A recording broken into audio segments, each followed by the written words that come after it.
सालों से भूदेश के अंदर घूम घूम करके इस बात को कह रहा हूं कि आखिर वो आपका साथ दे क्यों? आप हो कौन? वो आपके लिए बनी नहीं है। जब वो आपके लिए बनी नहीं है तो आपका साथ क्यों दे? लेकिन आपकी बात समझ में नहीं आ रही। जो लोग इस बात को कह रहे हैं, मेरा उन तमाम लोगों के सामने प्रश्न है, वो चाहे राजनीति के क्षेत्र के लोग हैं, चाहे सामाजिक मूवमेंट के लोग हैं, चाहे अन्य किसी मूवमेंट के लोग हैं, मेरा उनसे सवाल है कि 1925 में आरएसएस बनी, बाबा साहब डॉक्टर अम्बेडकर उस समय 2-2, 3-3 अखबार निकालते थे। बाबा साहब उन दिनों मूक नायक निकालते थे, जनता निकालते थे, समता निकालते थे। जब आरएसएस मां के गर्भ में थी तब बाबा साहब 3-3 अखबार निकालते थे। मान्यवर साहब कांशीराम ने आंदोलन शुरू किया तो उन्होंने बहुजन संगठन जैसे अनेकों अखबार निकाले, क्योंकि हमारे महापुरुषों को पता था बिना मीडिया के हमारा आंदोलन चलने वाला नहीं है। लेकिन वर्तमान समय में क्या हो रहा है? मुझे बताइए मूक नायक का हत्यारा कौन है? मुझे बताइए समता का हत्यारा कौन है? मुझे बताइए जनता का हत्यारा कौन है? मुझे बताइए मान्यवर साहब कांशीराम के बहुजन संगठन का हत्यारा कौन है? अरे यही आप सब लोग हो और आप कह रहे हैं कि साहब हम चुनाव हार गए, मीडिया ने हमारा साथ नहीं दिया। आप 4-4 बार मुख्यमंत्री रहे, आप उत्तर प्रदेश में मुख्यमंत्री रहे, 5वीं बार मुख्यमंत्री बनने का सपना देख रहे हो, आप एक सोशल मीडिया का प्लेटफॉर्म नहीं बना पाए और आप गाली बक रहे हो। मेन स्ट्रीम मीडिया को शर्मानी चाहिए आपको, आपके दामन में कोट है। पूछिए हमारे पत्रकारों से, ये सुबह से खड़े हैं आपके बीच में, इनकी बीवी है, बच्चे हैं, इनके बच्चे भी चाहते हैं गवर्नमेंट स्कूल में पढ़ना, इनके बच्चे भी चाहते हैं बढ़िया स्कूल में बस में जाकर के पढ़ना, लेकिन नहीं साहब, लोगों को लाख रुपए 1.5 लाख रुपए तनख्वाह मिलती है। ये सुबह से एक टांग पर मनोज अंतानी जी टूटी टांग में खड़े हैं। हमारे समता, हमारे यूटीवी की हमारी बहन खड़ी है, निशा खड़ी है, जिनके पैर में फ्रैक्चर है। क्यों खड़े हैं ये लोग? ये लोग सिर्फ इसलिए खड़े कि सामाजिक आंदोलन आगे बढ़े, इनका कोई स्वार्थ नहीं है। ये भी चाहते तो मैं 10, 15, 20, 50 हजार रुपए की नौकरी कर लेते। राहुल नागपाल को कोई जरूरत नहीं है आंदोलन में आने की, मैं अच्छा कवि हूँ, बैकडोर से जाता था साहब, 50,000 कवि सम्मेलन में पेमेंट मिलती थी, लेकिन दर्द था कि बाबा साहब के मूवमेंट का मैं भी काम अपने हिस्से का करता चलूं, मैं भी अपने हिस्से का काम ईमानदारी से कर लूं, ये दर्द था। लेकिन आज दुख होता है, हम लोग मेन स्ट्रीम मीडिया को गाली बक रहे हैं, हम प्रिंट मीडिया को गाली बक रहे हैं, हम टीवी चैनलों को गाली बक रहे हैं, लेकिन हमारे हाथ में 15,000 का जो फोन है, हम इसका भी इस्तेमाल ईमानदारी से नहीं कर पा रहे हैं।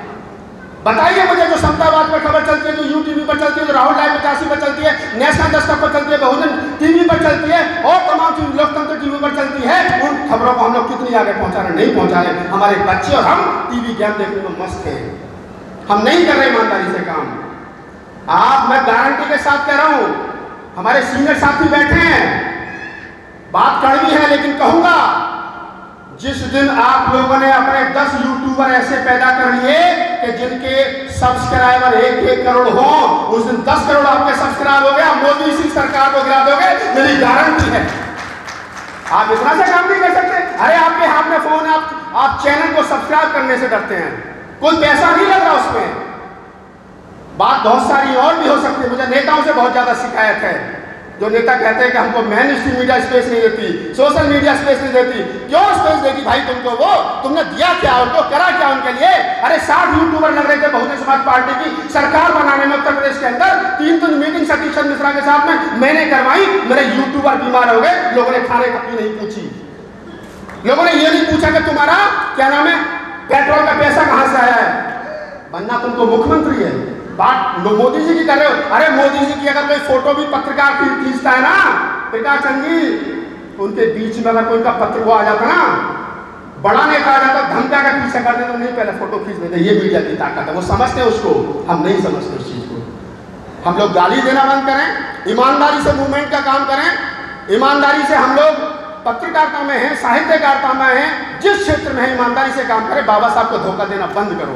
और हम लोग ये जो समझौता की राजनीति कर रहे हैं ना, जो समझौता की बात कर रहे हैं ना, मंचों पे कोई और बात, नीचे कुछ और बात, घर में घंटी बज रही है, ये सब बंद कर दो ड्रामा। ये बैठे हैं साहब हमारे उमेश सिंह गौतम साहब, बचपन से हम देखते आ रहे हैं, मेरी उम्र भी 40 साल के लगभग हो गई। लोग कहते हैं साहब घरवाली नहीं मानती, तेरी होगी तो मारेगी, मेरी तो मानती है भाई। लोग कहते हैं बच्चे नहीं मानते साहब, अपने तो मानते, तेरे होंगे तो मानेंगे, पड़ोसी भी होंगे, क्यों नहीं मानेंगे? मेरे घर में मेरी घरवाली रहे, मेरे बच्चे रहे, मेरी नहीं मानेंगे? अरे क्यों रहेंगे? मेरे कोई अधिकार नहीं रहने का उनके घर में। अगर मेरे घर में रहेंगे तो मेरी मानेंगे, मेरी नहीं मानेंगे। बाबा साहब डॉक्टर बी आर अम्बेडकर की, पूरे अम्बेडकर आंदोलन की मानेंगे तो मेरे घर में रहेंगे, मेरी कमाई खाएंगे, उनका कोई अधिकार नहीं मेरे घर में रहने का। लोग कहते हैं धीरे धीरे सुधरेंगे, धीरे धीरे सुधरेंगे। अरे गुलामी भी किस्तों में छोड़ोगे क्या? गुलामी भी किस्तों में छोड़ोगे? बताओ मुझे। ऐसा तो नहीं होता। एक बोतल के अंदर आधे में गोबर भरा हो, आधे में घी भरा हो, वो चलने वाली नहीं है। अगर आपको घी भरना तो बोतल साफ करनी पड़ेगी। ये चलने वाला नहीं है कि घर में घरवाली करवा चौथ का व्रत रखे और तुम लोग मंचों पर जाकर के लंबे लंबे भाषण दो। ये समाज स्वीकार करने वाला नहीं है। मैं बात बहुत सारी हो सकती है, लेकिन 1 मिनट की एक कविता सुना करके अपना स्थान लेता हूँ। बाद में प्रकाश सिंह जी को भाषण देना है। इसी जिस गर्मजोशी के साथ मैंने बात रखी, मैं अक्सर अभी नागपुर में बोल रहा था तो लोगों ने मुझसे कहा कि भैया इतना खतरनाक भाषण था, नागपुर में आरएसएस का मुख्यालय कोई गोली मार देता।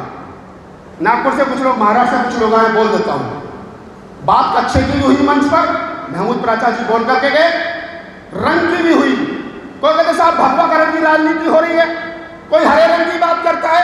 इन दोनों रंगों के बीच में एक रंग छूट जाए जो नीला है, भाई इसकी भी बात कर लो। इसकी बात कौन करेगा? 85% आबादी की नुमाइंदगी जो रंग करता है नीला, उसकी बात करने में लोग हिचकिचा रहे हैं। हरे और भगवा में लगे हुए हैं, नीले रंग की राजनीति कोई नहीं कर रहा। बैठे हैं उमेश सिंह साहब, तो मुझे याद आ गया, कभी मैंने मस्ती में एक शेर कहा था, आप लोगों को निवेदित करता हूं कि हम नीली निक्कर वाले हैं। हम लोग जब पैदा हुए, राहुल नागपाल जब पैदा हुआ तो माँ का घाघरा नीला था। ध्यान से सुनना इस बात को, बात स्लिप ना हो जाए कि मैं जब पैदा हुआ तो माँ का घाघरा नीला था, जब स्कूल जाना शुरू किया तो कच्छा नीला था, और जब 18 साल की उम्र में लड़ने के लिए लड़ चाहिए था तो समता सैनिक दल का झंडा नीला था, और जब पहली बार वोट डाला तो उस पार्टी का रंग नीला था। और जब मरेंगे तो नीले में लिपट करके मरेंगे, इसके साथ गद्दारी नहीं करेंगे, ये ईमानदारी से कह रहा हूँ। तब कहता हूँ, नागपुर में खड़े होकर के कहा, यहाँ कह रहा हूँ राजधानी में, कि हम नीली निक्कर वाले हैं, ये खाकी निक्कर वाले हैं, हम बाबा साहब के बेटे हैं, ये बाबा साहब के साले हैं। ये फर्क है हम और उनमें। लोग कहते हैं गोली मार देगा, अरे मैं भाग जाऊँ यार, इसके में बड़ा प्यारा रिश्ता इनके साथ मेरा, कैसे कोई गोली मार देगा? 2 पंक्तियां पढ़ करके स्थान लेता हूँ अपना। 2 मिनट का समय दिया था, 2 मिनट 1 मिनट में भी बात खत्म करता हूँ।